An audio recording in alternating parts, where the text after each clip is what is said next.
जी हाँ दोस्तों, अगर 2025 में आपने कनाडा में या 2026 में स्टूडेंट वीजा पे आना है तो कौन से बेस्ट 5 कोर्सेज हैं जो स्टडी वीजा पे आप कनाडा में ले सकते हो।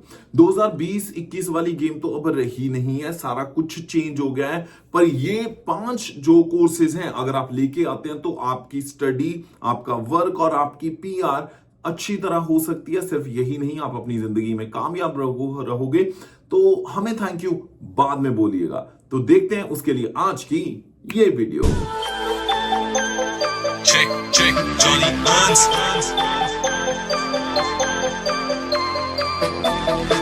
जी हाँ दोस्तों, नमस्कार, आदाब, सत श्री अकाल। मैं हूं जॉनी हंस और मैं हूं एक CICC certified trained and licensed immigration consultant, poet and vlogger. आज की इस वीडियो में हम बात करने वाले हैं कि कौन से ऐसे 5 प्रोग्राम्स हैं जो आप कनाडा में स्टडी कर सकते हो और अपनी अच्छी लाइफ बना सकते हो। चलिए बात करते हैं, और अगर वीडियो अच्छी लगे तो लाइक करना मत भूलिएगा। सबसे पहला प्रोग्राम जिसके बारे में बात करना चाहूंगा वो है अकाउंटिंग एंड बुक कीपर, यानी accounting technician and book keeper का प्रोग्राम। ये प्रोग्राम आपको अलग अलग कम्युनिटी कॉलेजेस में कनाडा में मिल जाएगा। आप खुद सोच के जितनी मर्जी तो आप फैंसी डिग्रीज कर लीजिए, मार्केटिंग में, कोई ह्यूमन रिसोर्स में, उतनी जॉब्स नहीं है जितनी बुक कीपर की जॉब्स हैं। जॉब बैंक आप खोल के देख लीजिए, उसमें बुक कीपर की जॉब्स हैं।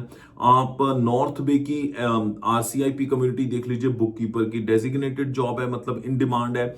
पूरे नॉर्दर्न ऑन्टेरियो में इन डिमांड है, BC में इन डिमांड है। मतलब ऑलमोस्ट थ्रू आउट कैनेडा अगर देखा जाए, अकाउंटिंग टेक्नीशियंस जो होते हैं, बुक कीपर होते हैं, बड़ी बेसिक सी जॉब है, बट इसकी डिमांड है। और डिमांड के साथ साथ वर्क परमिट में भी हेल्प मिलती है और PR में भी। इसलिए अगर आपने अपनी जिंदगी को आसान रखना है तो बड़ी आराम से आप ये प्रोग्राम ले लीजिए, आपकी जिंदगी संवर सकती है।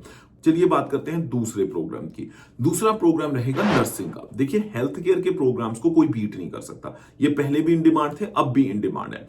आराम से आपको, अगर आपके पास मैथ्स इंडिया में था या नहीं था, पर कनाडा में आपको नर्सिंग का प्रोग्राम जरूर मिल जाएगा। अगर आप या आपके बच्चे अगर आने वाले हैं कनाडा स्टडी के लिए और उनके पास मेडिकल या सुपर मेडिकल था, फिर तो ये प्रोग्राम उनके लिए बिल्कुल लाजवाब है। जैसे ही स्टडी खत्म करते हो आप कनाडा में नर्सिंग की, उसके बाद आप एलिजिबल हो जाते हो अपने लाइसेंस की। एक सिंपल सा एग्जाम होता है जो आपको 2 साल तैयारी उसी की होनी होती है, देखिए आपको लाइसेंस मिल जाता है। और उसके साथ साथ ज्यादातर जो इस वक्त हॉस्पिटल्स हैं वो 10 से 20 हजार डॉलर का साइनिंग बोनस भी ऑफर कर रहे हैं नर्सेस को। तो इतनी हाई इन डिमांड है। एक अच्छा करियर, एक रिस्पेक्ट, और अगर आप चाहते हो आपका स्पाउस को तुरंत स्पाउस वीजा मिल जाए, आपकी फैमिली आपके पास जल्दी आए, आपकी PR आपके हाथ में हो, तो नर्सिंग का प्रोग्राम आपके लिए एक अच्छा प्रोग्राम साबित हो सकता है। अब बढ़ते हैं हम तीसरे प्रोग्राम की ओर।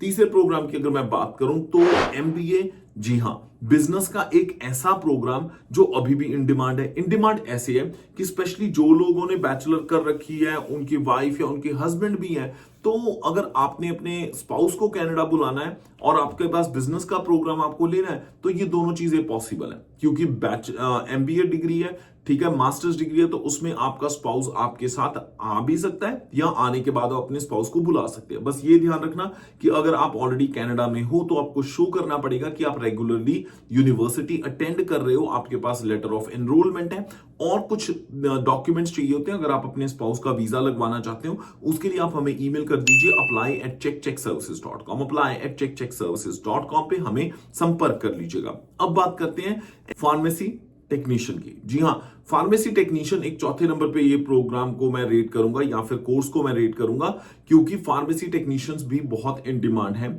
ऑलमोस्ट हर छोटे बड़े शहर में फार्मेसी टेक्नीशियंस की रिक्वायरमेंट लगी ही रहती है। अभी भी अगर आप अपनी न्यूज पोर्टल्स को चेक करोगे, फार्मेसी टेक्नीशियंस की रिक्वायरमेंट है। बस आपको अपना कोर्स प्रोग्राम जो है वो पूरा करना होता है, उसके बाद जॉब आपकी लग जाती है। जैसे ही जॉब लग जाती है, बहुत सारे केस में without even getting any Canadian experience आप अपनी PR के लिए एलिजिबल हो जाते हो। बट अगर आपने ऑलरेडी फार्मेसी टेक्नीशियन कनाडा में कर रखी है पर आपको PR का कोई रास्ता नहीं मिल रहा, उसके लिए भी आप हमें ईमेल कर सकते हैं apply@studybuddycanada.com। अब मैं बात करता हूं कंस्ट्रक्शन के प्रोग्राम्स। जी हां, अगर कारपेंट्री की बात करूं, प्लम्बिंग की बात करूं, या फिर मैं बात करूं ब्रिक लेयरिंग की, ईंटें लगाने वाला प्रोग्राम, तो ये ऐसे प्रोग्राम हैं जिनकी फील्ड्स में, जिन कैटेगरीज में कभी भी काम खत्म नहीं होता, ऑलवेज इन डिमांड है। तो इस वक्त अगर आप मॉन्ट्रियल के गवर्नमेंट कॉलेज में करते हैं, आधे प्राइस में आप अपना ये प्रोग्राम कंप्लीट कर लोगे, वर्क परमिट के लिए भी एलिजिबल हो जाओगे और पीआर के लिए भी।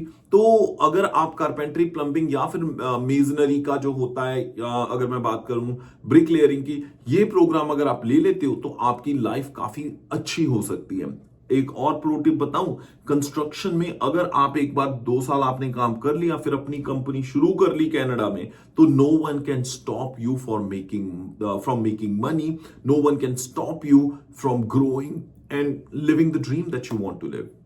आई होप मैंने जो 5 कोर्सेज डिस्कस किए हैं ये आपके लिए फायदेमंद हुए होंगे। अगर फिर भी स्टूडेंट वीजा से रिलेटेड कोई क्वेश्चन है कि फाइल कैसे लगती है, फंड्स कितने दिखाने हैं, टाइज कैसे स्ट्रॉन्ग करके दिखाते हैं और कौन सी चीजें नहीं हाईलाइट करनी होती है अपनी फाइल में, तो उसके लिए आप हमारी टीम को कांटेक्ट कर सकते हैं, ईमेल कर सकते हैं apply@checkcheckservices.com। जी हाँ, apply@checkcheckservices.com। वीडियो लगी कैसी हमें बताइएगा जरूर कमेंट सेक्शन में कमेंट करके। अगर कोई और कमेंट है यानी सजेशन है हमें बता दीजिए, उसके बेसिस पे हम नई वीडियोस अपनी आप तक लेके आते रहेंगे।